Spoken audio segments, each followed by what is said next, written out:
Hallelujah! Praise the lord. దేవుని నామానికి మహిమ కలుగును గాక. ఆమేన్. దేవుని వాక్యం ఏమని సెలవిస్తుందంటే, యెషయా గ్రంథము 55 అధ్యాయంలో ఏముందంటే, నా తలంపులు మీ తలంపుల వంటివి కావు.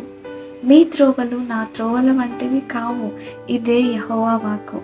ఆకాశములు భూమికి పైన ఎంత ఎత్తుగా ఉన్నవో, మీ మార్గముల కంటే నా మార్గములు, మీ తలంపుల కంటే నా తలంపులు అంత ఎత్తుగా ఉన్నవి అని దేవుని వాక్యం సెలవిస్తుందండి.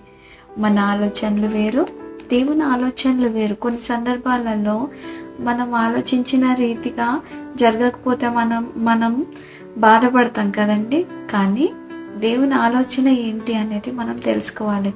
ఎల్లప్పుడూ మనం ఎదురు చూడాలి. ఆయన చిత్తం ఏంటి మనం తెలుసుకోవాలి. మన చిత్తానుసారంగా మనం వెళ్ళకూడదు.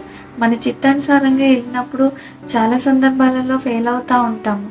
కానీ దేవుని చిత్తాన్ని పట్టుకొని మనం వెళ్ళినప్పుడు మనం విజయం అనేది మనకు ఉంటుందండి. ఆమేన్.